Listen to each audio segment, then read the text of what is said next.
Episode 1, Breaking Ground, Unveiling Our Voices, with Christa Nishawn Wright. There was an idea to do some content because being a real estate agent, that's what we have to do today. It's not my thing. I'm the furthest thing from social media. You want to see me get on there and do a little picture, do a little boomerang. I'm your girl all day. Right. Anything other than that, I freeze up. And it's really strange because I graduated with a communications degree. So I should be used to it, but I'm not. I am in a sense of what we're doing, right? Just sitting here talking. That's super comfortable. But if I have to be scripted in any way, it's going to look super weird, the weirdest of vibes, not authentic, which I can't even... You can't even do that. I can't deal with non-authenticity. Is that a word? Non-authenticity? I think it is. Non-authentic. Whatever. I've made it up and we're going to go with it. But point is, we were in here, we were trying to do, what is it? I just learned the term. We were trying to do a short video where we get on camera and we speak about a certain topic and we get it out within maybe 5 seconds. Yeah, we realized that was a no because I was off frame, didn't even show up in the frame, and I had the awkward I don't want to be here. I don't want to be here, but I have to do this. So I'm just gonna go with it and try not to look awkward, but I'm looking super awkward. So I had that going. Right. And then I said immediately after, that's not me. And the idea was born. And we had a dear, awesome, amazing person, Megan, tell us that you guys are meant for podcasts. And I was like, shit, you're fucking right. That's exactly light bulb. So here we are. That's how it came about. So I'm Christa Leverett. I'm a real estate agent here in Knoxville. And I feel we have mutual friends, right? We do. Yeah, let's talk about how we even know each other. So we met a few months back. Yeah. I want to say probably in April. Yeah. And I think I saw you on Instagram and I started following you on Instagram. And we have some mutual friends. I think that's always well, my niece is our mutual connection. Yes. Blake, shout out to Blake. We love you. And your beautiful babies. Blake. Yes. She's my niece and my soror. Anyway, but we realized that we had that in common. We had Blake in common. But when we met for coffee, we just hit it off. Yeah. Would you agree? I mean, I feel it's with women in general, I feel there's a stigma around oh, we're competitive, we're hating, especially Black women. Yeah. There is such a stigma that we always have to be in competition with each other, and we don't. And I think what really drew me to you was just you were super dope, super supportive. Thanks. You were super motivated. You're hungry. All of the things that I want to surround myself with, you were encompassing those things. And so it was a natural, immediate attraction. And it was just super organic. And I don't really deal with anything that's not following an organic path. And so it was kind of just a no-brainer to kind of go into this next space with you. I have to agree with you on that about how I felt. I felt the same way about you. I felt we've known each other for a while. Yeah. We have the same goals in terms of wanting to educate and help people that look like you and I. Yeah. And you have this hunger. You want to do it, but you want to do it the right way. Right. And I think that was one of the things that we talked about. And I think that is why we have formed this relationship, this working relationship that we have, but also outside of that, a budding and growing friendship. Right. Because I see myself in you. You know what I mean? So because we have the same goals. I mean, we want to do the same thing. We have a love for what we do, and I can see it on you. Just like how you said you could see it through me and see it on me. It's the same thing. So, well, you really haven't actually told anybody what you do. So I mean, I know what you do. What does anyone else? Well, it's funny you say that. I was actually getting ready to say who I am. So my name's Nishawn Wright, and I am a loan officer here in Knoxville, Tennessee. So I've been in the mortgage business now for 19 years. excuse me, 17. So it'll be 18 actually this year. So 18. And I've been in several different roles within mortgage. So initially starting out as an assistant, and then went to different departments within mortgage. So it ranged from renovation all the way to new construction, subprime lending, and then what we call regular A paper loans. But I just decided to take a leap last August, a matter of fact, to just leave what I was doing, which was behind the scenes, and be in the driver's seat. So I'm here. I wanted to help people, obtain financing to buy a home, especially people that look like me. So yeah, I think that would probably be, like, when I got into real estate, I had a couple things that I felt like were missing. Showing up in spaces like lending and real estate and places where those conversations won't really be had with our community if it weren't for people like you and I and so many other amazing women that we've met that are in this industry. But we have the lowest percentage of home ownership. African Americans do, Black people do. Yeah. And within Knoxville, it's a very low rate as well.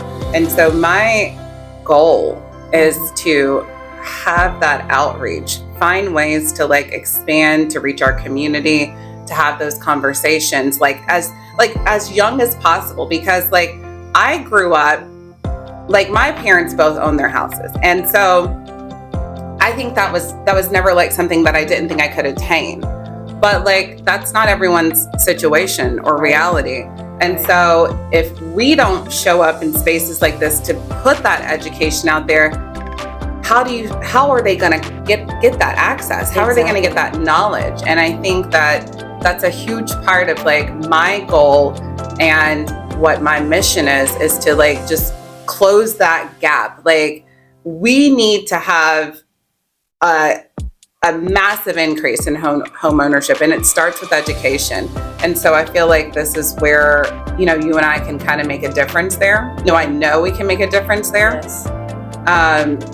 So yeah, I mean that's essentially, I feel like, what kind of led us to today. Yeah. And getting up here, having these conversations, which I love real estate, but I love politics. Yeah. I love the culture. Fashion. We're gonna have so many different conversations, things about just the local new shops coming. I think you were telling me about one in particular. Stir. It's a brand new restaurant that just opened up here in Knoxville. They have one in Chattanooga. And my husband and I, we happened to go down there sometime last year, and we had brunch there. So they have a really good brunch.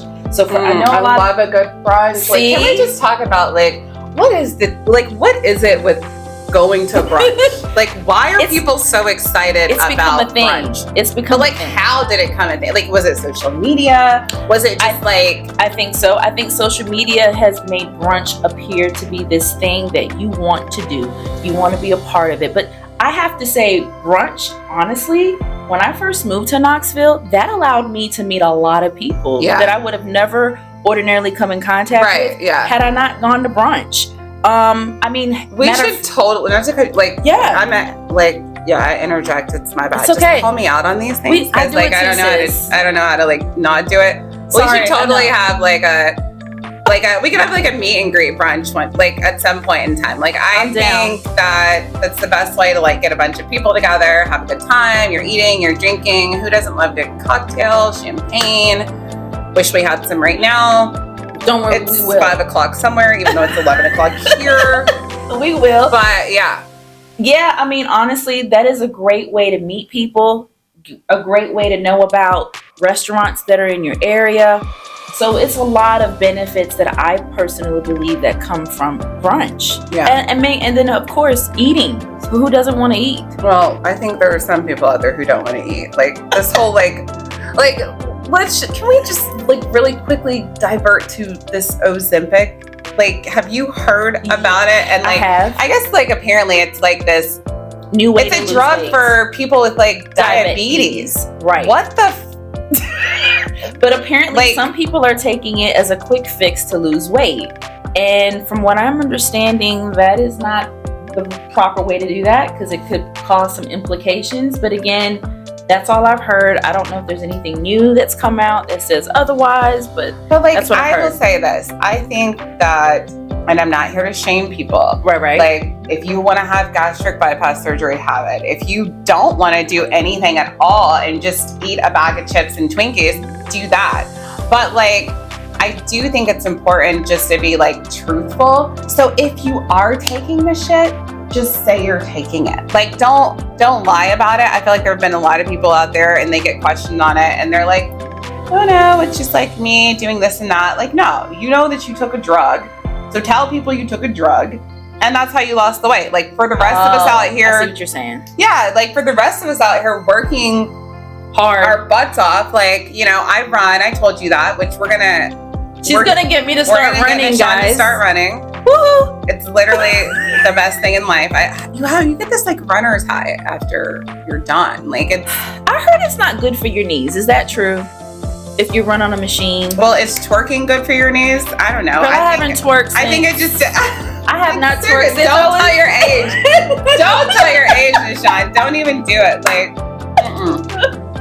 no, listen. I don't know about that. Like, I feel like if we make excuses about why we shouldn't do something that has been proven to be like super healthy for your body, then you'll make an excuse about everything, right? You just get out there, you do it, and you deal with it as it comes. Like, you got a point. Now, I will tell you this, you'll be proud of me. When I first moved here, we lived in an apartment complex, and I used to run there. I used to just do slow runs, and then I would walk and then run again. And so I've done it. I just haven't ventured down that road. But look, I'm open to trying it because Nishawn has to stay on point. Okay? Yes. Okay? Wait a minute. So I'm open. Let's do it. Good. So you're going to join me tomorrow at the Cotton Candy 5K run. I can't tomorrow because remember I have that meeting. I have a meeting at at 11 a.m. and then fine. You say you have something on, but the next one you're in. Yes. Yeah. You let me know ahead of time. I'll put it on my schedule and I'll be there. I'll send you some video during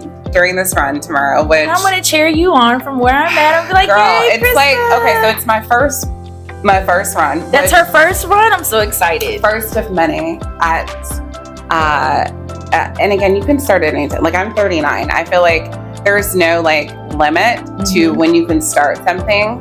I mean, we're starting this today and I never would have really imagined even being in a space like this, but here we are. So you got to just embrace things as, you know, life unfolds and kind of put stuff in front of you. You just got to grab it and take it. Yeah, just do it. Not to like piggyback off the Nike, but just do it. And she is. Yeah, and we are. We are. But anyhow, so the 5K, it's like super early. We have to be there at like 6:30. My boyfriend and I are doing it. And awesome. I just think like I don't even really feel like I've had to train for it because like running has just like become a part of my lifestyle. So I already let him know it's a competition. Like, I'm competing against you. Okay, I cannot wait for you. It sounds like super cutesy to like want to do it with your like significant other, but I will smoke you if I have to. like I'm just saying, like, I'm going to like take it seriously. That's, you know, I haven't been really pushing myself to not take it seriously. He's like, do you? Like, I'm gonna do me, you do. I was like, perfect. Okay, so as long as you know, like, if I leave you in the dust. Good job. I'm proud of you. No, he might leave me in the dust. But listen, at least you can say you did it. Yeah, exactly. So, I'm tomorrow. I'm excited for you. Yeah. Are you gonna chronicle your adventure with social media? I mean, I think I'll give some like snippets, but you know that's really not like my thing. I mean, I can give you a nice little boomerang, but like anything more, it's just like I like to live in the moment. I find that if I have to get my phone out and record, you're not really enjoying the moment. It's taking away from it. So I have my moments like that too. Sometimes when we get with friends, I'll look at my husband and I'll be like, I didn't pull my phone out. He's like, I didn't either. And then there's moments where we may. And you realize you had the best time. And like, we are about that. Yeah. And then sometimes we'll just pull a picture up real quick. We'll take a group pic and then we move on. You know what I mean? So I get it. But I think, hey, if you take a picture, just take a picture. Yeah. And then just say I mean, I'll do something. Yeah, I'm going to do something. I'll put a little tag. Like, there will be something. Yeah, I mean, I think it's, like, definitely something I want to, like, remember over time. So, yeah, I'll do something. But it's not going to be, like, super long detailed. But I got you. Yeah, it's good times. But anyhow. Yeah. New topic. Well, what we're going to do is you're going to see more of us. This is just the first of many. This is the first of so many. Yep, we just wanted to come on today, tap in and say who we are, that we're here, and that you'll hear from us going forward. Yeah, and let's just like cement this as like episode 1. Episode 1. Okay, because I feel like every podcaster has to like say the episode they're on, and then when you're at like episode 500, you're like, oh my gosh, do you remember like episode 1? And like, yeah, girl, I remember. Yeah. So anyhow, yeah, I think that for you and me, this is like a new fun adventure. I'm really excited to just see where it goes, and we're excited to bring everyone in with us. Yes. And we certainly hope that it's something that is some form of education, some form of entertainment, just takeaways. Like, I feel like when I listen to, I've got my favorite podcasts that I listen to, and I literally I think I was telling y'all that earlier, I look forward to my podcast. Like, I get so much out of them. They just like do something for my soul. Yeah. So I feel like that's what I want us to provide to anyone who's out there listening and watching, So yeah, we're excited. We hope you guys are excited. And hope that they get something from this, and that it motivates whoever's listening to take that next step, to do whatever goals you may have set for yourself, whether it's, buying your first home, opening a new business, whatever it is. We hope that what we talk about on this particular channel on various different topics, that it hits home in any of those areas. That's the whole point. We're here to uplift and encourage one another. That's really what it's about. Right, exactly. And to take up space in places that you feel like you're not supposed to be, or maybe that you think you couldn't be. Like, you can really achieve anything if you just like get out there and do it and just act. Like, I think that was what we were talking about again not too long ago. Like, so many people just talk, and I am guilty of it at times too. I'm guilty of it too, but like, make it simple for yourself. Yeah. And we had no intention of doing anything today. I actually said, no, we need to have a plan. We need to have a structure. I need to have that. Like, you don't need all that. Yep. Like, just show up. It's like riding a bike. It's actually not like riding a bike. You don't think so? Nishawn, it is not like riding a bike. I've never done this before. But I will say this. It's taking the training wheels off of your bike. It's like taking, that's a better analogy. Like, how about that? Yeah, that's a better one. But like, even though this is new, I still think just like the conversation of it, the talking, that's not new. And that's kind of where I feel like you and I connect the most. Yep. Like, just having like conversation. So we look forward to many, many more. Yes. And if you guys are in need of buying, selling, investing, I am your local real estate agent, Christa Leverett. And if you have any needs regarding financing to purchase a home or to even refinance a home for your mortgage needs, I am your contact, Nishawn Wright. So hit us up if you guys need anything, and we look forward to the next episode. Bye now. Bye.